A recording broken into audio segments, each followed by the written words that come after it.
in your closet, okay? Okay, sounds good.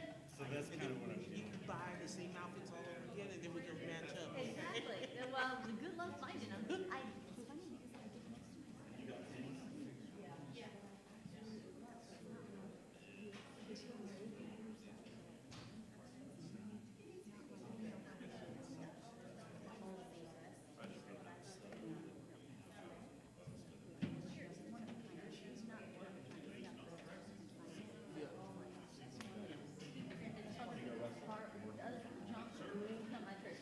Yeah, see, Which I love that. we look for all those dresses. So by the time I get in your size, okay? You already have yours. Then I'll take care of it. Got it.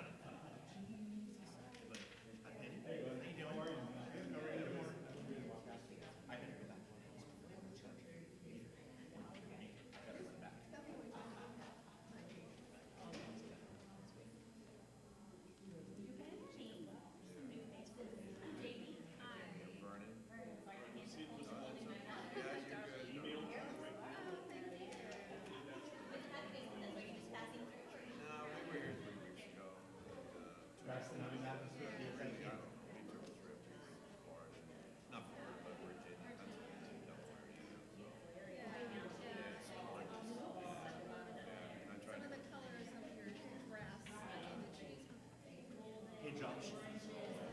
Where are you from?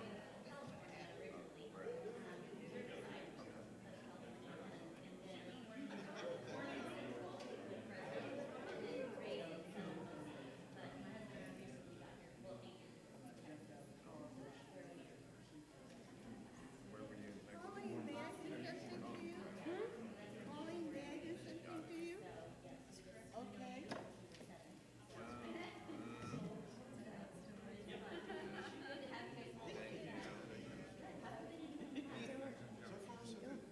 Something funny. Is Jax poking out? Yeah, a lady, when I was working, a lady would run the whole store. So she had a professor, and a friend was with her, but she was working together. How mean. That's just like having something between your teeth and your friend doesn't say anything, but everybody else knows.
Braxton, you know what's funny? I'm going to have to send you a font file. PowerPoint doesn't import the font with it. Interesting. All right. Good morning. If everyone could find your way to your seats.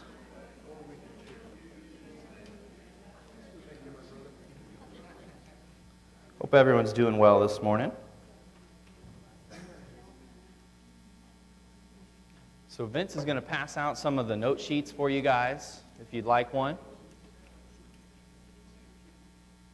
As always, these notes will be available online at nws.org. If you click the banner that says How We Got the Bible, you can find lots of stuff there, both the resources for this class and things outside of the class if you want to keep reading. Now, I suggest you keep reading on your own time because we're about to cover like 1,300 to 1,500 years of history in an hour. Easy piece of cake. We're not going to skim any part of it, okay?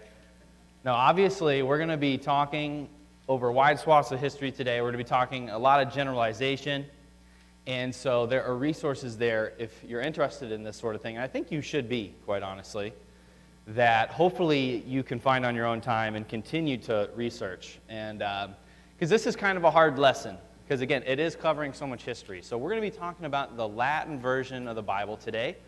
For those of you who were here last week or missed it, just to recap, we were talking about the Greek Old Testament last week. It was called the Septuagint, meaning the translation of the 70.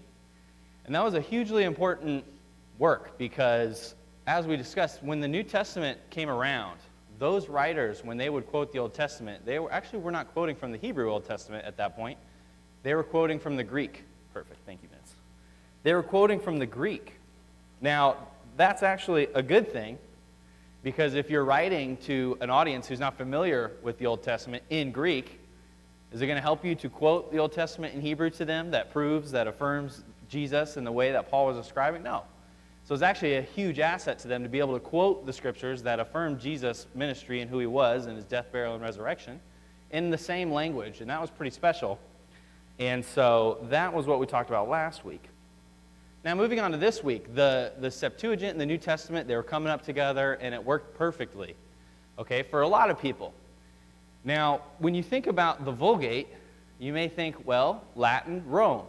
Okay, but actually in Rome, they were quite comfortable with the Greek. They would use the Septuagint for a long time, and they had no issues, no translation necessary. And so the Vulgate was a Latin translation that arose. But before we get there, let's talk a little bit about just setting some context. Now, this is a quote from St. Augustine. He says that the translation of the scriptures from Hebrew into Greek can be counted, but the Latin translators are out of all number. In the earliest days of the faith, when a Greek manuscript came in anyone's hand and he thought he possessed a little faculty in both languages, Greek and Latin, he ventured to make a translation. And this quote, you'll have to excuse, these slides are going to be a little bit out of order today. But on your note sheet, if you got one, you can see this quote right at the top. It was from about the late 4th century. And the point that St. Augustine was getting at is there's so many Latin translations. There's like a jillion of them. It seemed like just anybody who could come into possession of a copy of a Greek manuscript would try to translate it. And so this is a process that led to the story we're about to cover as it regards the Vulgate. But it's important to recognize that this is not that out of the ordinary. This is actually how most biblical translations start because it's just important to have the words. Nobody is sitting around. Our concept of it is a council, authorized, I'm putting in quotes, council or body of elders or priests or something that authorize it and then they translate it. That's oftentimes not how it played out in history, okay? The message was meant for the people, and so when the people would get it, they wanted to understand it. So are you going to sit around and wait however many centuries it takes to get an official translation? No, you're going to start translating it so you can understand what you can learn from the scriptures. And that was the process that played out in the early days of Latin. And so what is the Vulgate, though? The Vulgate comes from a Latin word, which is vulgata, meaning common or plain. Now, when you hear Vulgate, what word does that make you think of? Vulgar. So it's taken on a slightly different connotation as we regard it, as in terms of, we think of vulgar as obscene language, right, or explicit language kind of a thing. But the original context, and it was just common language. Now, this could be perceived as that, right? Because if you're presenting in front of the court or something and needing to speak properly, would it be appropriate to use the slang or, and even to this day, you wouldn't use slang if you're speaking before like the court or something. And so it's a little bit of a skewing of the word, but originally it meant common or plain, okay? And so essentially what it ends up meaning is just the most common translation, okay? Using vulgar language, using the language of the people. It was a Latin translation dating to the 4th century AD, and it attempted to standardize the multitude of Latin translations already in circulation. So that's why I gave you that quote at the beginning, because it sets the table for what the Vulgate would be, which is more of a condensed translation, and importantly, as we'll talk about in a moment, a translation of the Latin, not just from the Greek, but a translation of the Latin from the Hebrew as it regards the Old Testament. Now, it's also important to note, it did not receive the official title of Vulgate until the Council of Trent in 1546. Okay? For the longest time, it just was a Latin translation, it became the Latin translation, but because it was the most common, the most accepted, that's why it received the title of Vulgate. So how do we get this translation? So, you're going to have to use your note sheet today. A few things I need to iron out as it regards the video. So, here's the story. The story is that Pope Damasus I, Bishop of Rome, from 366 to 384 AD, commissioned his secretary, Jerome, to revise and standardize the Old Latin versions. And the Old Latin versions is the title of just any version that predates this time of Jerome, okay? And that was the multitude that they were referring to. Those are just the Old Latin translations because they're the oldest ones we have. So from a pretty early date, we'll talk about in a minute, you start seeing Latin translations of the letters of Paul, of Gospels, and various things arising to the people that Latin was their first language. So Jerome was kind of an interesting guy. That's a picture of him. I don't know how old it is. I Googled Jerome, and that was like the third result, and I liked it, so I used it. So who knows? You'll have to do some research on yourself. Quite frankly, he's lived before we knew what people looked like. But Jerome was kind of an interesting guy because, he was well-educated. He had been educated in Latin, Greek, and Hebrew, in fact, which was more rare. As we've spoken about before, oftentimes, if you were educated in Latin, you were also educated in Greek because Rome inherited a kingdom from Greece when they took over that was already speaking Greek. Okay, so most Romans would have spoken Greek, but Jerome happened to have some training in Hebrew. And I think that training is what helped him recognize the importance of getting back to the Hebrew translations wherever possible. Okay, so it wasn't as easy back then. As we spoke about a little bit last week, the Masoretic text, which is some of the oldest manuscripts that we have, that process actually didn't really take shape until about the 5th or 6th century. If you lived before then, it actually wasn't that easy to get Hebrew texts, but they found a way to do it, and so did Jerome. So he was apprehensive about all this, okay, because he recognized how we get, okay? I'm not going to sit here and act like this is an ancient thing. If somebody is reading out of an NIV, or I'm just picking random translations, by the way, fill in the blanks, and you're used to an NASB, has it ever rubbed you wrong when they read something and the wording doesn't match? You go, that wording is not the right wording, and it kind of like sends a shiver down your spine kind of a thing, right? Well, Jerome recognized this thing all the way dating to back then because there's all these old Latin translations in various countries, largely in Africa, as we'll talk about in just a minute. And he recognized that when we hand them a new translation and it doesn't align with the old translation, and not only because of translation is an imperfect science, guys, it's always going to have a bit of subjectivity coming down to the translator in terms of, because it's not always one-to-one, okay?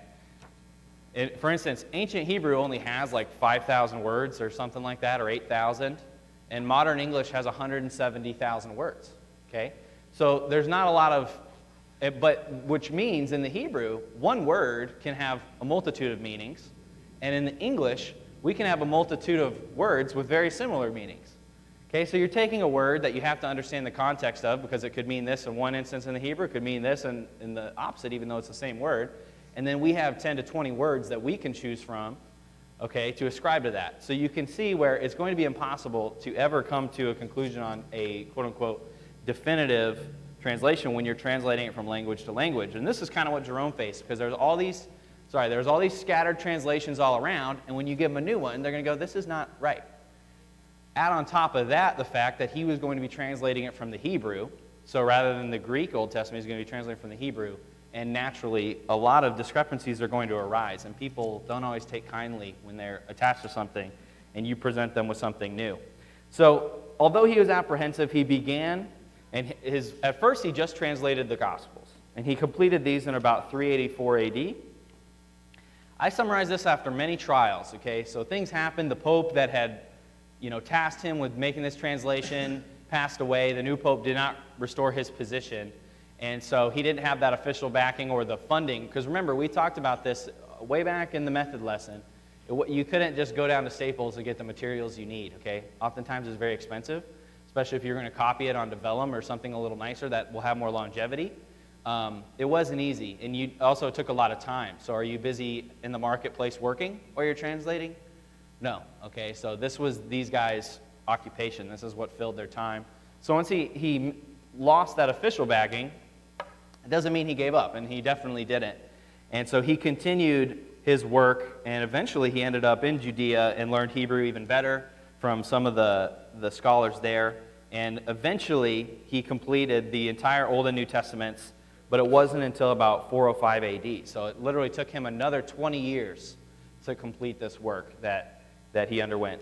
Again, Jerome's a really interesting character. What's that? Am I echoing? Do I need to turn down some peach? So, thank you. So, Jerome's an interesting character. I strongly encourage you to look him up if you're at all interested in this. And I'm going to read a quote from him right now, actually. It's actually up on the screen. And this just gives you an idea of his mindset when he was being tasked with this translation.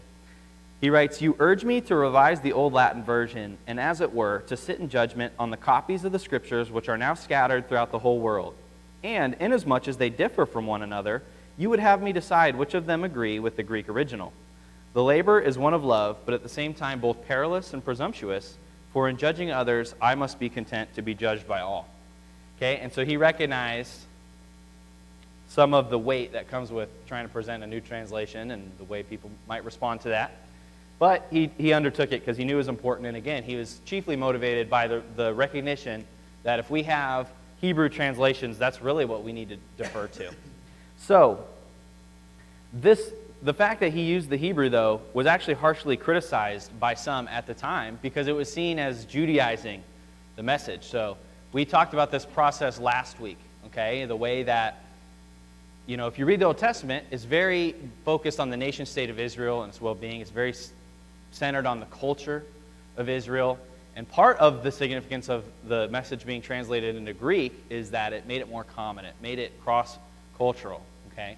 So, and that was not easily won. If you go read your book of Acts, did the Jews respond well to this Christian message and the idea that other people are the chosen people of God? Did that sit well with some of the Jews that didn't believe in Jesus? It didn't, right? So this was not an easy one thing, and they faced troubles all over the place from Jews who were saying it was wrong to bring the message out to other cultures and things like that. And so, while wrong of them to think, you can at least partially understand why they maybe were hesitant on this and seeing it as like, well, we just got the true message of the gospel for all people. Why are we going to try to bring it back to the culture of the Hebrews and make it about them again, right? So people did not like that, but over time they learned to recognize that, well, why would you want a translation of a translation? It's already tough enough having to use a translation. Obviously best of the best would be to read it in the original language, but that's not realistic for most people. But best case is one step removed, okay? And so that's why, as we'll learn, our English Bibles were originally translated from the Latin, okay? Because the Latin was the most prominent Bible. And then what did they learn? Well, why do we want to translate it from a translation? We need to go back to the original translation. And that's what Jerome was trying to do, and eventually the people recognized why this was necessary. And again, it was not given the title of Vulgate until the 16th century, and it was given this title because it was already proven to be the most common translation over the past millennium or so. So it kind of won out. It became what was most regularly used over time, not when he translated, but eventually it was endorsed by the Catholic Church as their official translation. And if there's any surprise there, once the Catholic Church endorsed it, it was the main translation. So, and just to give you guys an idea of some of the geography that we're talking about. So when it comes to the Old Latin translations, I want to spend one more minute just talking about these translations. The original Latin that arose, honestly, several centuries even before Jerome's translation. And, typically when it comes to things like manuscript evidence, we always want to defer back to the oldest translations. But in this case, the Old Latin translations were not as good because they were scattered. They were done by individuals or individual congregations and things like that. As we spoke about before, the oldest Latin translation actually didn't even arise in Rome, okay, or in Italy, or in the northern Mediterranean, for that matter. Interestingly enough, they arose in North Africa, okay, where Roman influence was stronger than the Greek. Okay, so the Romans, students of history might remember the Punic Wars. Okay, so Rome went to war with Carthage, which was a country in northern Africa. It's hard to see on this. Hopefully you can tell the wording is kind of obscured, but where it says Numidians, one of those dots says Carthage. Okay, so it's way up there in northern Africa. It's right on the Mediterranean.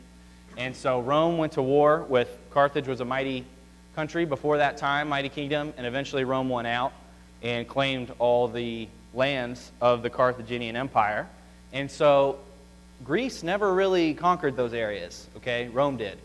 And so the Latin influence was far stronger than the Greek. So to give them Greek translations, that's a specific area where that wouldn't have done much good. And again, the message of God is meant to be understood by the people, okay? And so they wanted to translate it as soon as they could into the language they had, which was Latin. And so these Old Latin translations in the areas where they were popular were not fully superseded by the Vulgate until the 8th or 9th century. Okay, and so people maintained their translation for a long time, okay, because it's what they had originally and it's what they were attached to. And so it was a process. We look back on it now and just say, well, the Vulgate is the official translation, but that's not really true to history. The other thing I want to stress here is that the multitude of translations is likely not historically unique. Okay, I think this process, we have more historical evidence to chart the Latin translations. Okay, the Greek translations are older history, so we know some about it, but it's harder to piece together because the farther back you go, it's harder to get a clear picture because things don't survive the same. But as we talked about last week, there's kind of a fantastical story about how the Septuagint was translated by the 72 rabbis that came and blah, blah, blah, and they all did perfect, and they all had 72 separate translations that matched every word, and so it was immediately recognized that the Septuagint was the official inspired translate. That likely isn't how it happened, but again, we know that there was a large Jewish population in Alexandria in the same way that people, when they got the scriptures and they could only understand Latin, well, we need to translate them into Latin. Who knows who knows Greek? Who knows Hebrew? How can we get this going? Same thing originally for the Greek. They received the scriptures. They were a Jewish population living in a Greek-speaking place. They wanted to be able to understand God's message. They were still believers in Yahweh. They wanted to understand Him. So they started translating. Over time, I don't doubt that maybe there were rabbis that came in and condensed the translation and kind of made it even better because they had more resources, more knowledge, and eventually you get the Septuagint. This is just the way that translations go over time. But the story always goes that there's a God-given translation. That's kind of what we prefer. It's a little cleaner. God came in, inspired everybody, and they immediately churned out the official translation with no errors. Okay, that's a comforting thought, but it's kind of not what we see from history. And that's kind of the significance of these Old Latin translations, as we see that process. It was just important to get the message out and in a language people can understand. Over time, they recognize the need because they say all these separate translations, none of them agree. We're getting regional, interests. They have this translation that's popular there. They have this. We need to find one that we can bring together so we can all have a similar understanding. And so it's a process. That's not necessarily a bad thing, okay? It's just kind of how it worked. So that is the important aspect of the Old Latin translations, okay? And again, it's important to recognize that translation and copying has never been at the mercy of a council. People did not sit around back then. It might have become that once the Catholic Church had enough power, but people did not sit around back then and go, man, I sure hope somebody tasks me or will give me permission to translate. People said, we have the scriptures right here. This is amazing, but I need to be able to read it. I want to read it. Let's figure out how we can read it. And that shows you that God wants to be understood by the people. It doesn't sit around and wait for an official body in the way we understand it. So, why is this important? Why does it matter the significance of these Latin translations, okay? Well, its impact and its longevity is unmatched as far as, at least till today. We'll see how well the English Bible goes, but we're still about 700 to 800 years shy of the longevity of the importance of the Latin-speaking Bible. Now, I am giving you a skewed view here because we are English speakers in the West.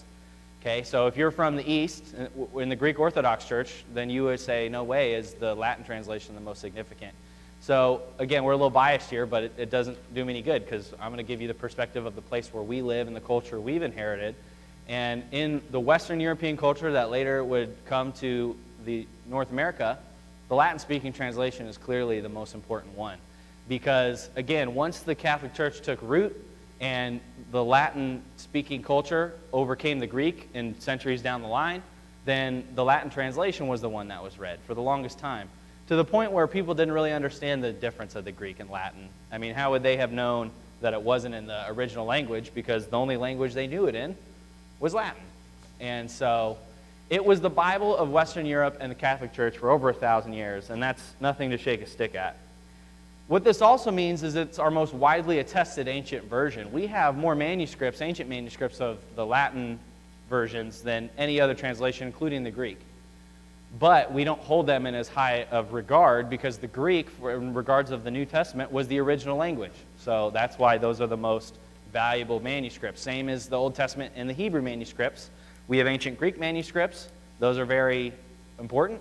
But obviously, we want the oldest Hebrew manuscripts that we can find, of which, unfortunately, there aren't a great deal. So there are tons of ancient Latin Bibles. It's still important for textual criticism. You know, you can still see where difference is, and maybe they had access to certain translations that this group didn't. So it's still important, but as best we can, we want to get manuscripts in the original language, and Latin was not in either New or Old Testament. Something kind of interesting to note is that the Latin Vulgate was the first substantial work ever printed on the printing press. Okay, so they'd printed things, but the first complete work that they went out of their way to print, because you can imagine, even though the printing press was valuable, it was only valuable once you set it up. It took a great deal of work to set up, you know, the prints and the pages, and think about how many different typecasts they had to do for all the pages of the Bible.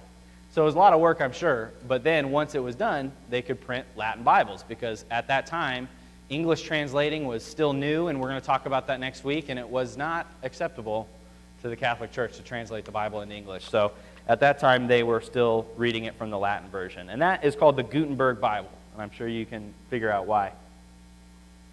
The other thing as regards to us that is significant is that the original English Bibles were actually translated from the Latin, okay, because they used what they had. And so what this all kind of comes down to is that Latin language has greatly influenced Western thought on theology. Okay, and this is something you're going to have to go with me here, because you're going to have to challenge yourself a little bit, because it's hard for us to think that we don't have an objective view on things. We're all well-educated. A lot of you guys here have been reading the Bible your whole life. You've heard it all, right? So you have an unimpeded view of the Scriptures. Well, maybe not. Again, we're not reading it in the original languages, and certain things filter in culturally that's hard to differentiate, okay, because the wording impacts your thinking, okay? Nothing exists in a vacuum. It's kind of got a symbiotic relationship. Certain concepts are tied to the words that we use to do it, and so, you know, and we know this is true, right? There's a huge battle for speech going on in our country where people try to redefine words and redefine terms and get you to accept it, and they say, it's just a word. Okay, what's the big deal? Just be polite, use the word. But they know why they're trying to get you to speak the word. It's because our minds and what we think and what we believe and how we perceive are all tied to the words that we use. And so that's why it's important to define how people speak. And anybody that just says it's just a word, but then is super passionate about you using that specific word is being a little bit disingenuous. But we need to be the same way when we think about the words that we speak with. Again, don't go so much off of that video, but if you look in your notes, I want to read to you guys a couple notable Latin words in the English. I want you to raise your hand if you've ever heard these words. All right, have you ever heard the word congregation? What does congregation mean? A meeting of people. Is that the only word that you can use to describe a meeting of people? No, assembly, there's, various other words. But what's the one, most of the time when you go to a church of Christ, what are you going to hear? Congregation. And there's nothing wrong with it, but that originated in the Latin. Have you ever heard of the word ministry? Okay? In fact, we use that a lot because some people, when they call us and they're wanting to talk to the youth minister, what do they say? Youth pastor. Okay? But what do we say? Youth minister. Okay? And they have ministers as well, but we're very keen on ministry and service. Okay? You ever heard of the word sanctify? I'm not going to ask you what that one means because then I'd have to know. But I've heard it my whole life. Now this one I do know, justify. You ever heard of that word? Okay. Ooh, another word, consecration. None of us know what that means, but raise your hand if you've ever heard the word consecration used in church. That's it? 3 hands. 3 people? Yeah, I'm sure you have. And then this one we're familiar with, conversion. Okay? So this is just a sampling. There's obviously more than that, but it's to show you how much that the Latin language and way of thinking has filtered down into how we think about it and how we look at it as English speakers.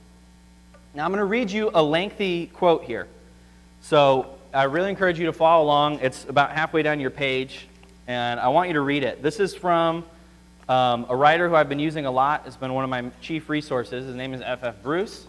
I feel justified using him because half of the other books I read, if they don't quote him, I just can read the language that they use, and I can tell they read them. And I look at when they were first published, and his were published before theirs. And so I really think this is, he puts it in a way that probably I couldn't. So just follow me here. So he writes that Greek theology tends to be expressed in philosophical terms. And again, what he's writing about here is the difference between people who have inherited it from a Greek language and a Greek standpoint and people who have inherited it through a Latin standpoint and a Latin language. So he says Greek theology tends to be expressed in philosophical terms, Latin theology in legal terms.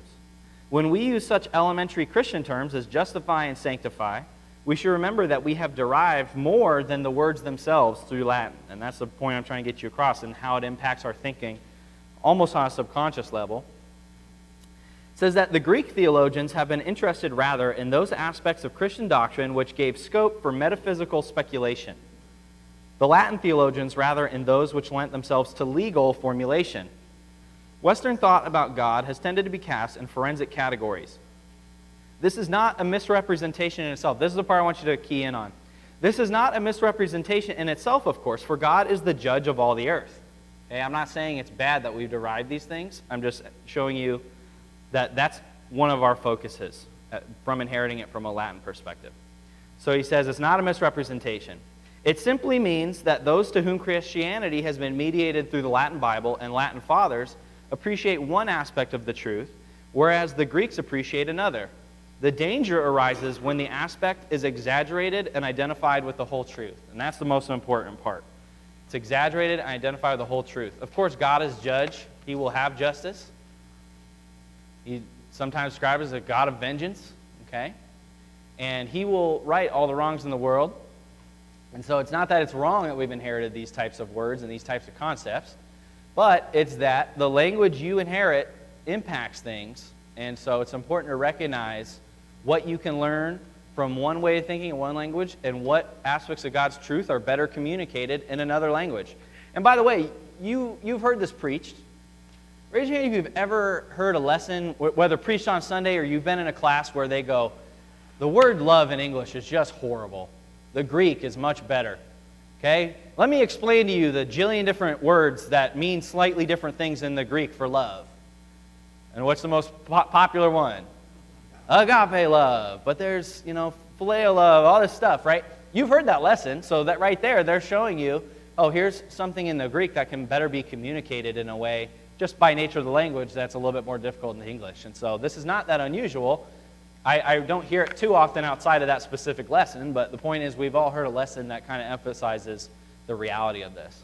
You're not going to be able to read the whole thing, but I don't have it in the notes. But I want to read this to you because this idea of the differences in culture is actually spoken upon by Paul in 1 Corinthians chapter 1, beginning in verse 21. He says, "For since in the wisdom of God the world through its wisdom did not know him, God was pleased through the foolishness of what was preached to save those who believe.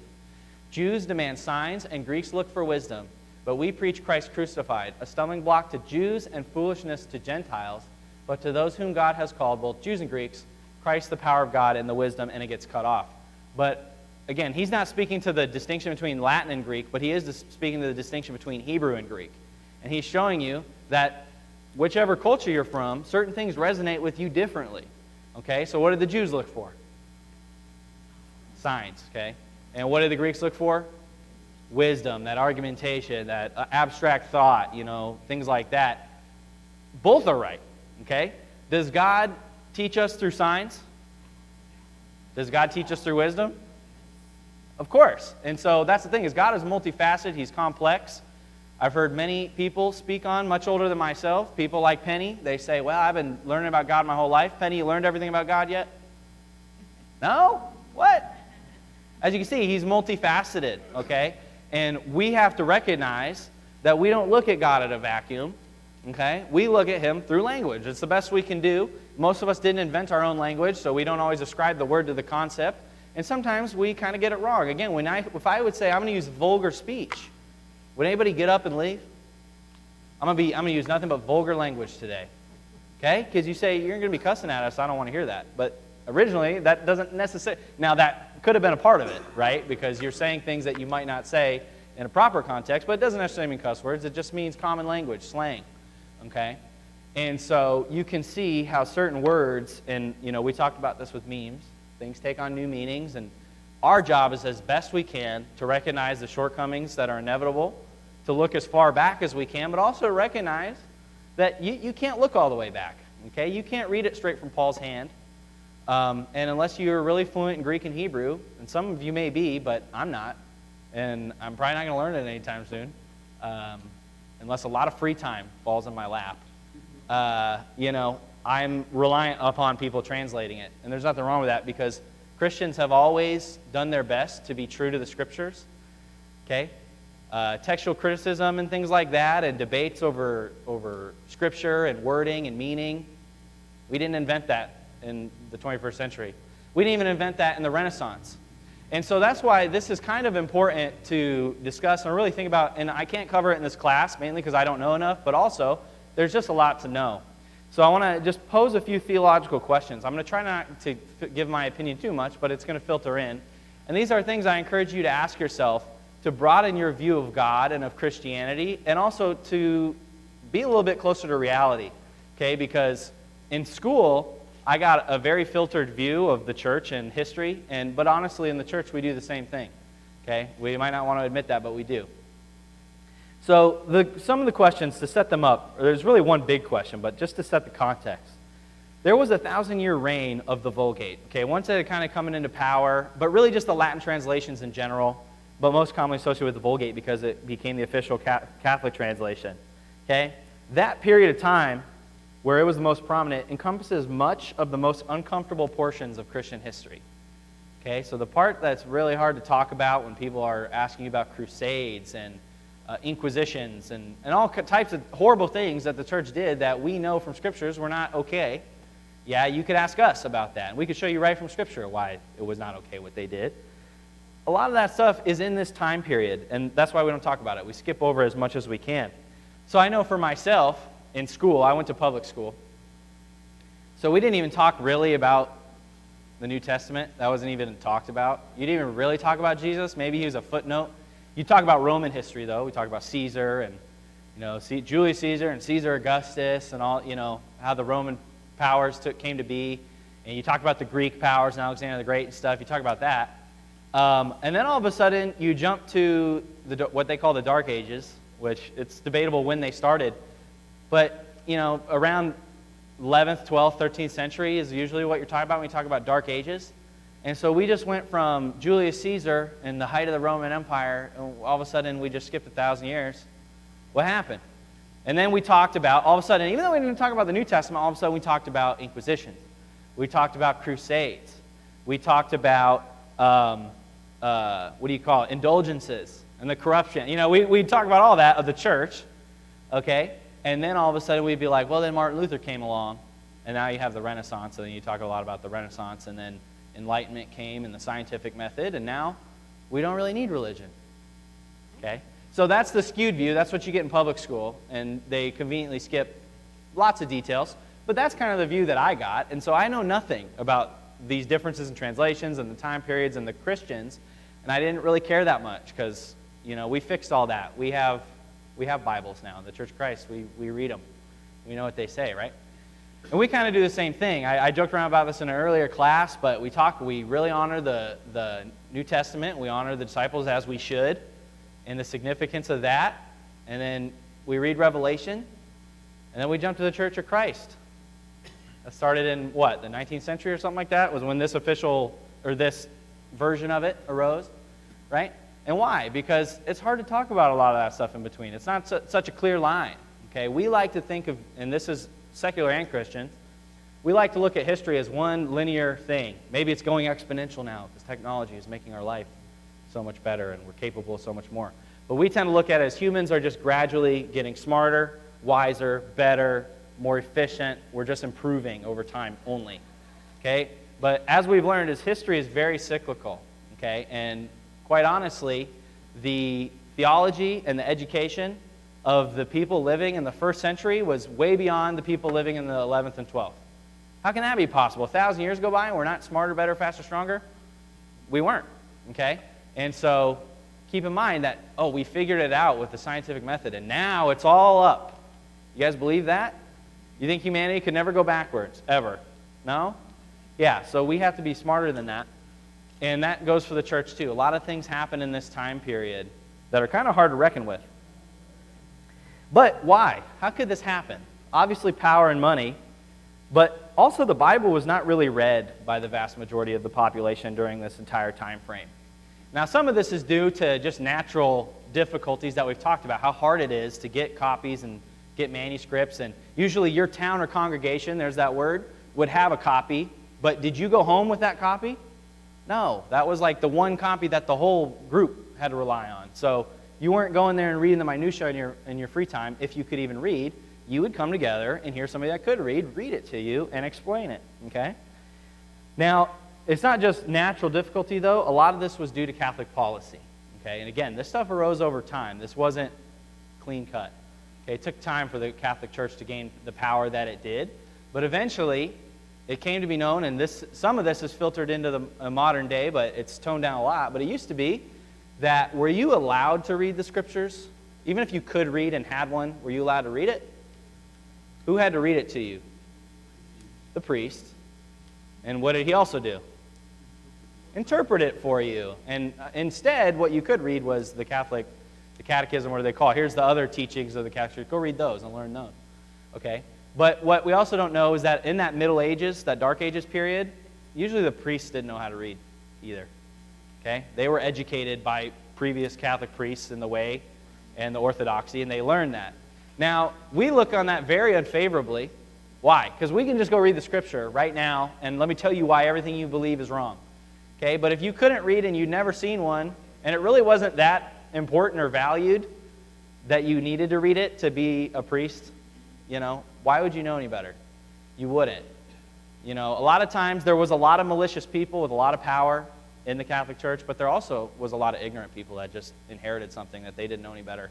And the honest truth is we probably wouldn't know any better either. We only know better because we're reading it, but there was no way for many people to read it back then. And so if you're interested in this at all, I have a podcast linked on the page for How We Got the Bible to the Fourth Avenue Church. I recommend you look at that and find the episodes on the Catholic Church, because Patrick Mead, the guy that does that, is much more well-read. He's also from Europe, so he's a little bit more acquainted with some of these things. But he breaks down a lot of the ways that this stuff came about and the way the priests would get corrupted teachings. They didn't know they were corrupted in many cases. Now, I'm sure some didn't have to work too hard to figure it out. But once money and power comes into play, things get kind of sketchy. But if you're just an average citizen in that time, you're not a pope, you're not a cardinal, you're not a bishop, you don't have power, you're not making money off of this Christianity thing, you're just doing what you think you should do. Okay? And you never read the Bible. How does God view these people? So, because the Catholic Church was nobody saved for 1,000 years or more, I don't know. You have to wrestle with that yourself, and hopefully it'll broaden your view. Now, this doesn't equate one-to-one, because I'm not saying we can ignore the Scriptures, and that's okay. We can live in ignorance. We have the Scriptures, okay? So things are a little different for us, and I think we need to do what the Bible says. I'm not debating that. But the fact of the matter is that wasn't true of all time. Not everybody could just go read it and do it. That wasn't always the case. Okay, and that happens to fall in the time with the Latin translation and the Catholic Church. Okay, so without the Scriptures, ignorance of this corruption is practically guaranteed. Okay? I mean, that's why Martin Luther, that's why the printing press, we're going to talk about this a lot more next week. That's why the printing press was significant. And Martin Luther, by the way, he only knew what he knew because there were men for centuries before him emphasizing that the common man needed to read the Bible and we needed more copies and more languages that the common person could read. He inherited that tradition, and what happened when he read what the Bible said and then he looked at what the Catholic Church was doing, what did he do? Yeah, it's a lot easier when you have knowledge, okay, but sometimes ignorance can get in the way, and that is true till even today. One neat thing, though, I hope I'm allowed to share this, but my mom was just telling me that my Aunt Judy, who's always been a Catholic her whole life, called her, and she said, I finished reading the whole entire Bible. And so it's becoming more common in the Catholic Church to read the Bible on your own. And so that's a good thing. We'll see how that impacts things moving forward for them. I'm sure they've thought a lot about that, but that's a good thing. But it's also the reality of the Latin version and the history that is there. So unless you're comfortable with a 1,000-year gap in your knowledge of the history and how we came to be and how our church came and what Christianity, what God was doing, I suggest you learn more about this period because it's very interesting. It'll expand your view and hopefully build trust in God because we don't realize the difficulties that came with getting a Bible in our language at any time, in our pocket. I literally have a bunch of them on my shelf. People give them to me. I don't know what to do with them. I'm like, another Bible? I try not to think that way, but I put it on my shelf, and then sometimes people need one. And, whoa, I can just give you, here you go, here it's free, take it. Okay? That's a pretty blessed circumstance to be in. Most people aren't that way, where they have too many Bibles. I literally have 3 versions that I can just jump to at any time. Okay? And so that's pretty amazing, and I hope we recognize as such. But you have to learn the historical context to gain that appreciation. So that's all for today. Again, I did the best I could. Hopefully that sparked some interest and you learned a little something today. But come back next week because for us, it gets even more interesting because we're going to be talking about English translations and the whole process of how that came about. So come back next week. And I have a few more note sheets if you want. And again, this is all available online. So find the resources you need to continue learning. Thank you, guys.